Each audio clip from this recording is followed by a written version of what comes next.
Hello, this is Galactic Greg's coming to you from an unknown location somewhere in the Milky Way galaxy. 7.5 million pounds of thrust have just been lit under your seat. You're being pinned back and flung into the sky with an explosive power underneath you equivalent to a small atom bomb. At 36.5 seconds into this flight, boom, lights go out, instruments go out, all your warning lights come on. Everything it tells you is wrong. Everything has failed according to these instruments. Practically every warning light is flashing on, and you don't know what's just happened. And then again, at 52 seconds, boom again, and the 8-ball instrument, which tells you your attitude, is out. What's just happened? What's going on? Oh my God. And then fortunately, you hear the sound, the confident drawl of Texan John Aaron, who is the Electrical, Environmental, and Consumers Manager, Flight EECOM, Try SCE to aux. Well, the SCE was the signal conditioning electronics for the command service module. John Aaron just happened to remember from a previous experiment or practice training session in which there was a failure in a supply module, power supply module, and he had saw this telemetry pattern then, and it dawned on him that's what he was looking at. Well, neither the flight director nor the Capcom at JSC knew what this SCE to aux switch was, and neither did Pete Conrad sitting there in the command module with everything shaking and baking and rattling and rolling. Fortunately, just fortunately, Alan Bean did remember from a previous training session, and Alan Bean found this little obscure switch and switched everything to auxiliary power, and that saved the mission from an abort. It took both John Aaron and Alan Bean both remembering things from all the testing and practice and training they had done. That's what saved this mission. The extensive practice, the extensive training, the extensive testing that they had experienced saved that mission. And the other thing, of course, was the Saturn V was chugging along doing its job and never deviated. Even though everything was going to heck in a handbasket in the command service module, the rocket itself was on course, steady, and they recognized that. So fortunately for those guys in the command service module, in the command module that is, they were spared. This, my friends, was the mission of Apollo 12, launched on the 14th of November, 1969. As the second mission on its way to the moon, Apollo 12 was commanded by Pete Conrad, and the commander of the Lunar module was Alan Bean. Pilot of the command module, indeed, was Richard F. Gordon Jr. Richard F. Gordon Jr. In any event, these guys were on their way to the moon in a very, very trying situation. What happened was this. The Saturn V plume is an ionized gas. It was going from the vehicle to the ground, electrically grounding the Saturn V launch vehicle. They launched in a cloudy sky with weather and wind, much higher than the vehicle, which was within the flight rules at that time, which were later revised, mind you. And since then, we've done a lot of work into triboelectric charging of launch vehicles in an effort to avoid this kind of scenario. And we've instigated new launch rules, of course. But at that time, what happened was that the fuel supplies in the service module saw an overload, and they all three shut off. And everything went to battery power, and the batteries were overloaded. They couldn't sustain the entire 75 amp hour load on the service module and the command module. And so instruments went out, and it dropped out one of the AC inverter units, and well, they just had a lot of problems. And it took the quick thinking and good memory of John Aaron and of Alan Bean to save that mission. Now, mind you, Alan Bean almost didn't fly on that mission. He was requested by Pete Conrad because he had been one of Pete Conrad's students. However, Pete Conrad was told he was unavailable. The original pilot of the Intrepid lunar module was going to be Clifton C. Williams. But unfortunately, he died in a T-38 accident near Tallahassee, Florida. And at that time, Pete Conrad went back and said, hey, I really want Alan Bean for this mission. And Alan Bean was the guy who remembered this little switch SC to aux switch and saved him on board the command module there.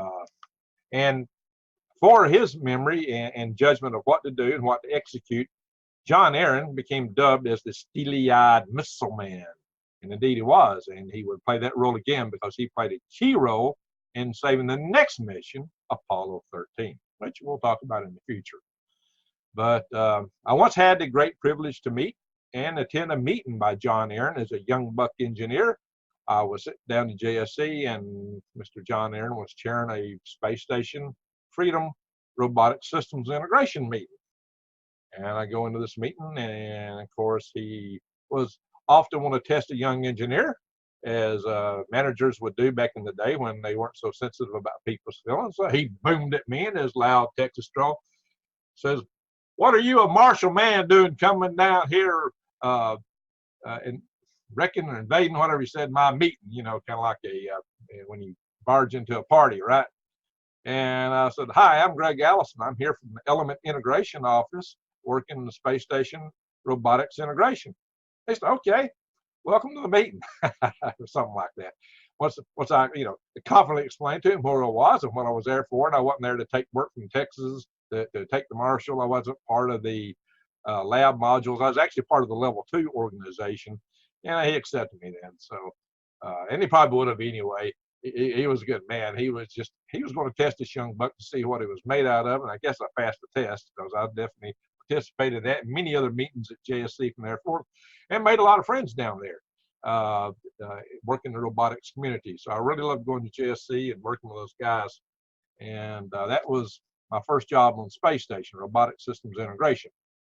All that said, John Aaron is a real hero to the Apollo program and the shuttle program and many things henceforth. And he definitely had that Texas drawl. He was a true Texan. And so it was a great pleasure. Now, all that said, so the guys got through their launch incident, and they made it to the moon. And that was a great thing. They landed on the moon on the 19th of November of '69. They went to the Ocean of Storms. And, it's odd. The previous mission, Apollo 11, went to the Sea of Tranquility, and they found it to be anything but tranquil, boulders everywhere. But the guys going to the Ocean of Storms, well, it wasn't so bad. I mean, actually, they had the closest landing at that point. They had to land close. They had to prove that the modules could land on the moon where they needed them. So they landed actually in walking distance of Surveyor 3. But it wasn't within a little bit of distance. They had a little designated target they called Pete's parking lot. And Pete Conrad did shoot short a little bit because it wasn't quite as smooth as he'd hoped for. So he was off by some few hundred feet, but it was still within walking distance of Surveyor 3. That said, they went to Surveyor 3 and took off the camera. And I might add that the guys there with Apollo 12 actually discovered life on the moon. They're the first people to discover life in space, although that life in space was from Earth because it was a streptococcus bacteria that had been coughed into the camera lens by the ground handling crew when they installed it, or somehow it got inside the lens. It was the only virus in there. It survived on the moon 2.5 years and was brought back by the crew of Apollo 12. So Apollo 12 discovered life on the moon. And they were and are to date the only crew that caught up to another planetary lander and retrieved parts of it or saw it. Nobody else, no other crew that had landed on the other body, and mind you, we've only had 6 landings on the moon, ever landed near another lander. So that was a first, and so far, 50 years later, the only occasion of that to happen. Now, maybe one day crews will land near some of their landing sites or other landing sites, and be able to observe. I don't know how far they'll be permitted to go in, maybe fly over, but even if you're flying over, you'll be kicking dust up. So there's going to be a lot of limitations, most likely, as to what you can do going around these things, unless, of course, you're running a salvage one mission. Y'all saw that show from the 70s, Salvage One. I loved it. But in any event, so upon landing on the moon, Pete Conrad, in his typical characteristic thing, exclaimed as he stepped on the moon, "Whoopee, man, that may have been a short one for Neil, but that was a long one for me."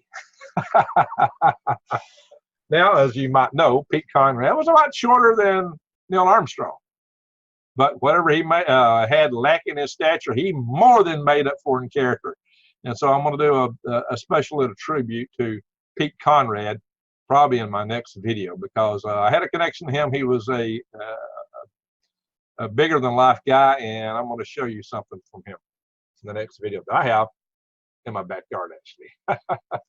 In any event, I did get an opportunity to talk to Alan Bean, though. I did talk to him, and I asked him, I said, when you were out there looking at the moon, how did it look? How did it appear to you? Is this something a man could get used to?